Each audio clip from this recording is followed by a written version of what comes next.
All right, welcome back. We are game 3001 in the winter 2021 semester, and it's week 7, part 2 of our broadcast.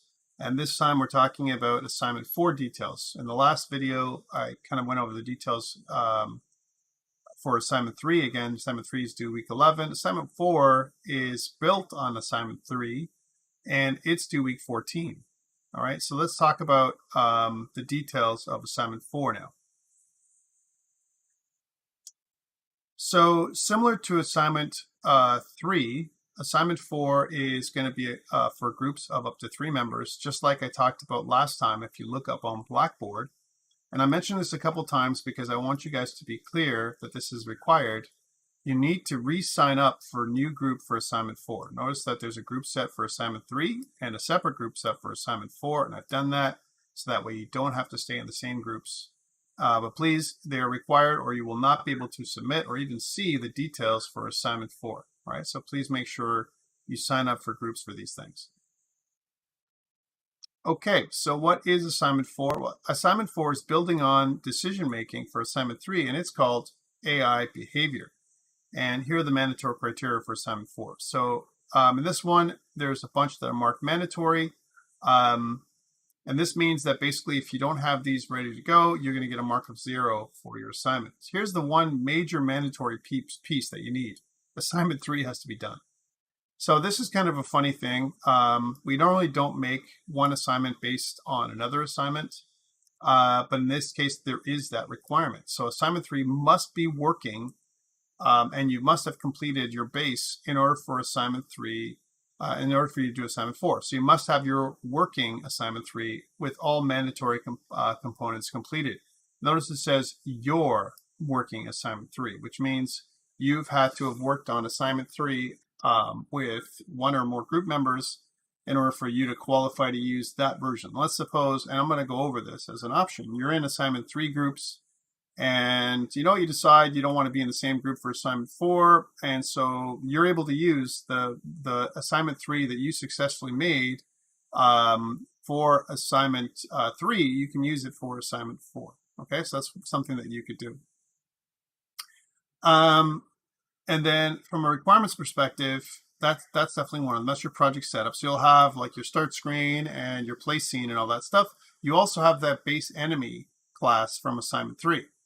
So here are the AI actions. Okay, your game must include the following AI actions. So we haven't talked about this, and we'll get more into this as we get into behaviors for AI. So second half of the semester is all around behaviors. And if you notice, that's how we've kind of divided our program here for this course, right? First half is, like we said before, steering behaviors, pathfinding. Second half is decisions and behaviors, state machines, goal-oriented behaviors. We're also going to talk a little bit in the second half about machine learning algorithms, reinforcement learning, and that's going to kind of carry over into week 14. All right, so that's something that we're going to kind of be talking about, as we approach the second half of semester, and that's after the mid-semester break, which is happening after this week. All right, so really we're into decision makings and AI behavior. So AI behavior, there's different kinds, and it really depends on what's motivating the AI, motivations, if you will, or goals. So the AI is going to have some goals. It's going to have the goal to destroy the player, obviously.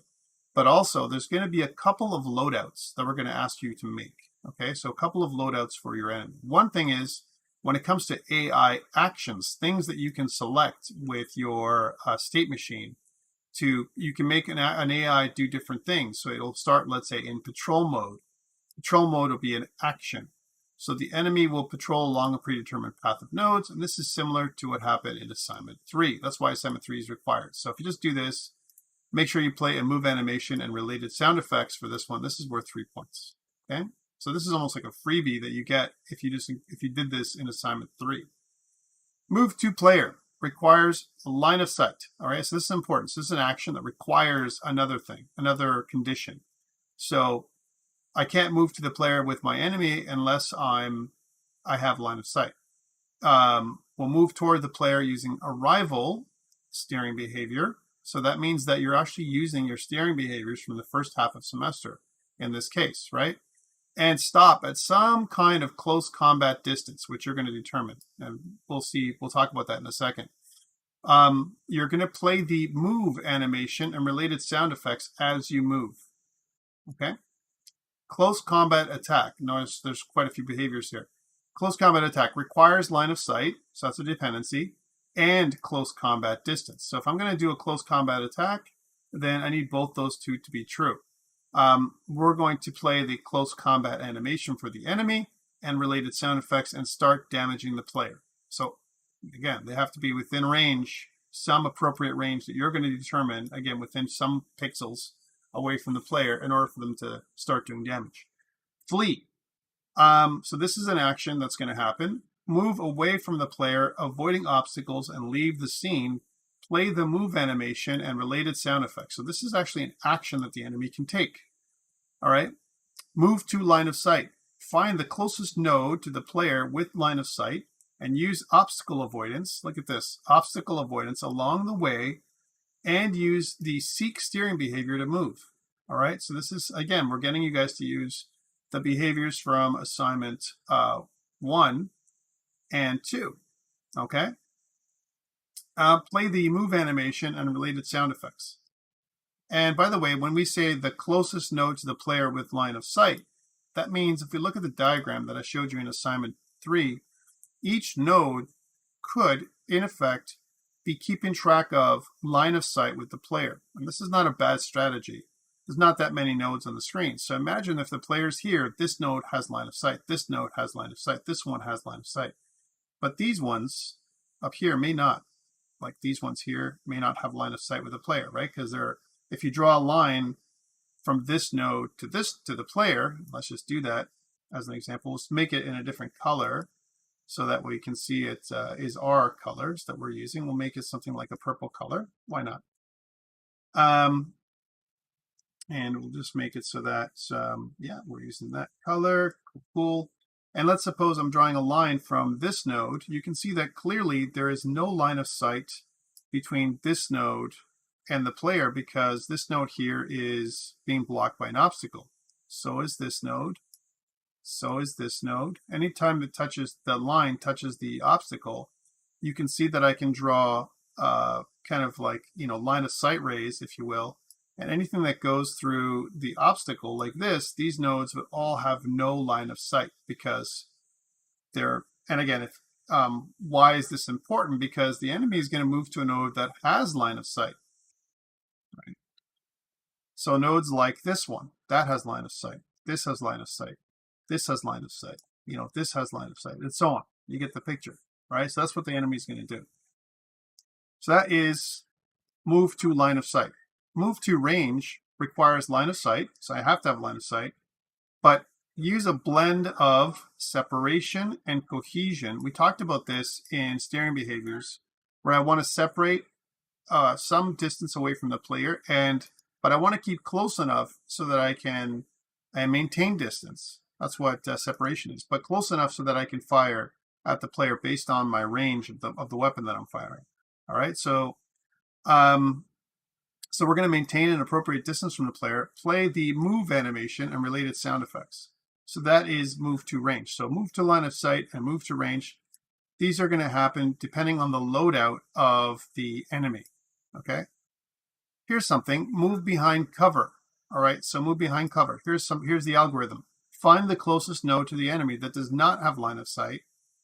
All right. And this is not to the enemy, but to the player. Right? That's what it should say there. The player is what we have to say. And move there. Play the move animation as an example, and related sound effects. Okay? So that means that if I'm moving, let's just undo that. So I want to look at a node that does not have line of sight. So if I'm moving behind cover, let's suppose that I'm firing at this enemy here that has no cover, right, as an example, but is inside of the player's inside of the detection radius, and I have line of sight, but I want to move to a spot that has cover. I'm going to find the closest, kind of node that does not have cover, right?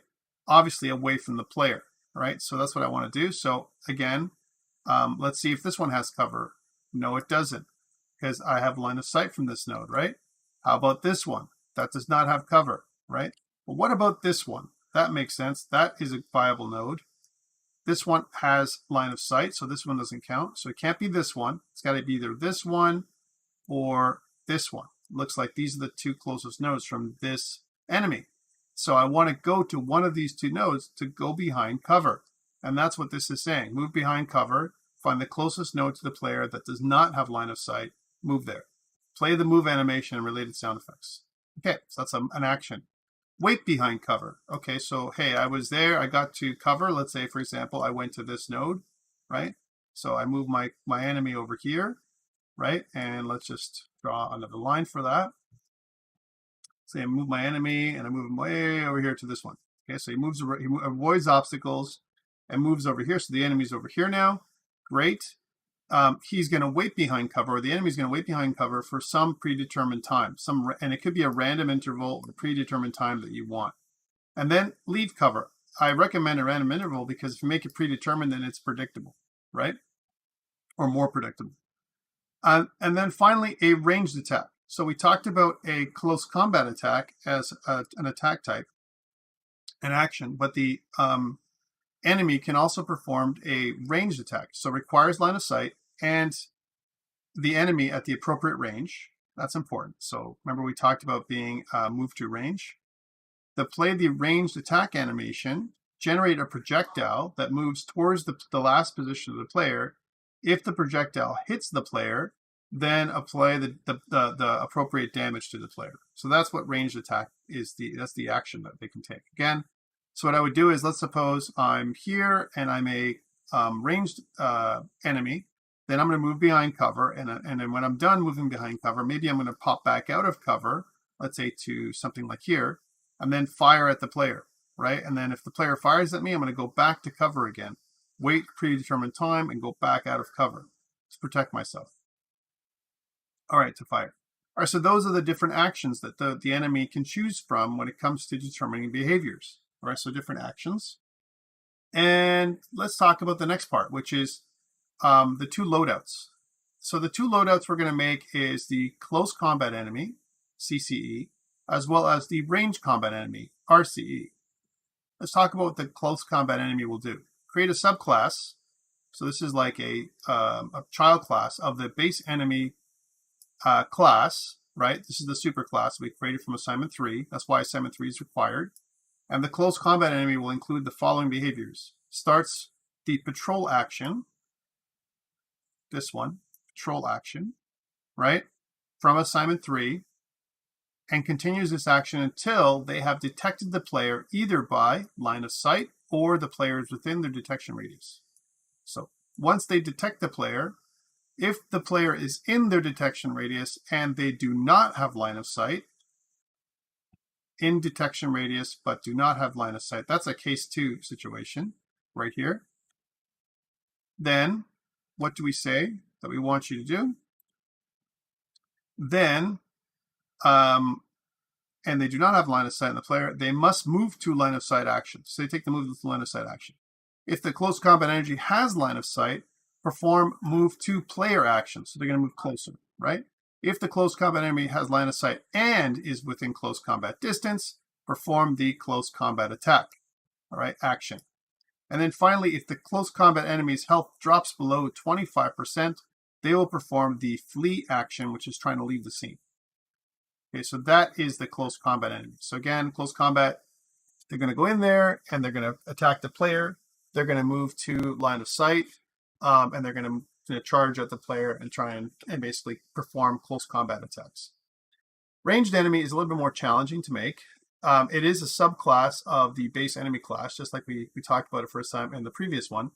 The ranged combat enemy will include the following behaviors. Starts in patrol action, just like before. As soon as they detect the player, what they're going to do is if the player is in their detection radius and they do not have line of sight, then they want to move to line of sight again, because once they move to line of sight, then they can make a ranged attack, right? Which is what they want to do. Ranged attack action, where if the range combat enemy, this loadout, is hit, then in this case, instead of fleeing right away, they're going to move behind cover, as an example. And they're also going to wait behind cover for a while, which is going to be basically an interval. So move behind cover and wait behind cover. And then finally, if the range combat enemy's health drops below 25%, they will also do the flee action. All right, so these are the two enemy loadouts: close combat enemy and range combat enemy. All right, so this is why this is assignment 4 is a little bit more complex, but it's based nicely on assignment 3. Samuel says, are we going to be keeping the enemies a certain distance away from each other? That's on you. I recommend that you could probably keep a minimum distance. That's a good question. We really didn't cover that in the assignments, but the assumption is, yeah, they don't cross over each other or pass through each other. All right, and finally, Destructible Environment. Let's talk about these. So create a subclass of the obstacle class, right, from assignment 3, and name it Destructible Object or Destructible Obstacle. The class will include a health bar object from assignment 3 and can be destroyed by taking hits from either the player or an enemy. So if the player or enemy hit it, you can destroy your obstacles. Don't forget to remove the obstacle from play when it is destroyed. Again, you can remove child in order for you to do that, or just turn it off. You don't have to physically remove it. You don't have to destroy the object or call the destructor or anything like that. You can literally just pull it away and not show it. Create an appropriate animation and sound effects to play with the destructible object is destroyed. Make half of the objects in the scene destructible. So that means if you have minimum of 2 obstacles, 2 of them should be destructible. However, you can add as many obstacles that make sense for your scene. And the reason why we said at least half is because, remember, we said minimum 2, and you have some kind of interesting scene that you're going to create from assignment 3. Maybe you're going to have more than 2 obstacles that you want the enemy and or player to destroy, okay? But there's going to be some obstacles in the game that are not destructible. There should be some, and that are kind of stable. Enemy respawning. If an enemy flees the scene successfully, so somehow they leave, then a new enemy will respawn, enter the scene within a random interval. The new enemy can be of either loadout, right? So let's say a close combat enemy, you hit it a bunch of times and it gets down to like 25% of health or lower. It's going to leave the scene. If you don't kill it before it leaves the scene, it's going to respawn, and it can respawn either back as a close combat enemy or as a range combat enemy.